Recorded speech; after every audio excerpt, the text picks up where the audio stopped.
როგორი ადამიანები არიან ინტროვერტები. ინტროვერტი ადამიანი არის, ანუ რუკაში როგორ ვიცნოთ, ეს არის ერთი ძამი. ინტროვერტი ადამიანი არის ადამიანი, რომელსაც რუკაში ასცენდენტის ღერძს ქვემოთ აქვს უმრავლესი პლანეტები ჩათვლილი ლილიტით და კარმული კვანძებითაც.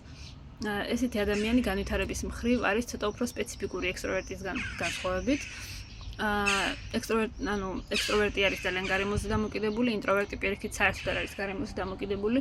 ინტროვერტი ჯერ საკუთარ ღირებულებებს, ესე ვთქვათ, ფასეულობების სისტემას შიგნით ივითარებს საკუთარ თავში, ფიქრობს როგორი არის, რა მინუსები აქვს, რა პლუსები აქვს, მუშაობს უფრო მეტი აქტივობით საკუთარ თავზე ინდივიდუალურად. შესაბამისად, გარემოს ამ შემთხვევაში ინტროვერტისთვის არანაირი მნიშვნელობა არ აქვს. ვითარდება ჯერ თვითონ საკუთარ თავში, ჩამოაყალიბებს კონკრეტულ ფასეულობებს და შემდეგ უკვე რეალიზდება გარემოში. შესაბამისად, ინტროვერტი ცოტა ესე ვთქვათ მოწყვეტილია თავის სოციუმს და ხშირ შემთხვევაში აქვს პრობლემები ამის გამო სოციუმთან, რადგან რეალიზაცია უჭირს იმის გამო, რომ თავისი შეხედულებები და ღირებულებები არაა მისადაგებული ესე ვთქვათ სოციუმთან, არის ინდივიდუალურად განვითარებული. ამიტომაც სოციალიზაციის შემთხვევაში ცოტა პრობლემები აქვს. როდესაც ადამიანი არის ინტროვერტი, ესეთ შემთხვევაში უფრო მეტი შანსი არის თვითგანვითარების. იმიტომ რომ ამ ადამიანს არ ჭირდება სპეციალური თავისი ესე ვთქვათ რაიმე კონკრეტული პირობების შექმნა. ესეთი ადამიანი თვითონ ვითარდება დამოუკიდებლად, რაც უფრო რა თქმა უნდა ხელს შეუწყობდა ამას აუხსნი უკეთესია, მაგრამ როგორც ისეთი სჭირდება ელემენტარული ბიძგი შედარებით, რომ კონკრეტული ლიტერატურა მიაწოდო, რაღაც კონკრეტული თუ რამე აინტერესებს კითხვას დაგისვამს უპასუხო. ანუ ძალიან მინიმალური სჭირდება ექსტროვერტისგან განსხვავებით დახმარება ინტროვერტს. რადგან ცოტა ესე ვთქვათ ოდნავი მიმართულების ჩვენება უნდა და თვითონ ააკეთებს დანარჩენს.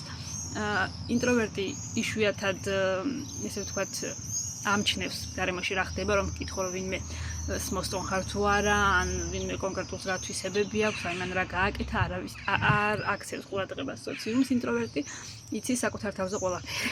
ანუ თუ ინტროვერტს კითხავ საყვარელი ფერი, რა მოგწონს, როგორი მინუსები გაქვს, ან კონკრეტულ გარემოში შეიძლება სულ არ ვკითხო, ისე აგიხსნას ყველაფერი.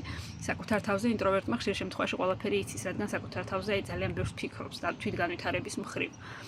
შესაბამისად, ინტროვერტს სულ ოდნავი ესე ვთქვათ ბიძგი სჭირდება და ინტროვერტის განვითარებისთვის საჭირო არის უბრალოდ შვიდი გარემო, რომ შვიდად განვითარდეს, არ სჭირდება არანაირი კონკრეტული ესე ვთქვათ პირობების შექმნა, განსხვავებით ექსტროვერტისგან.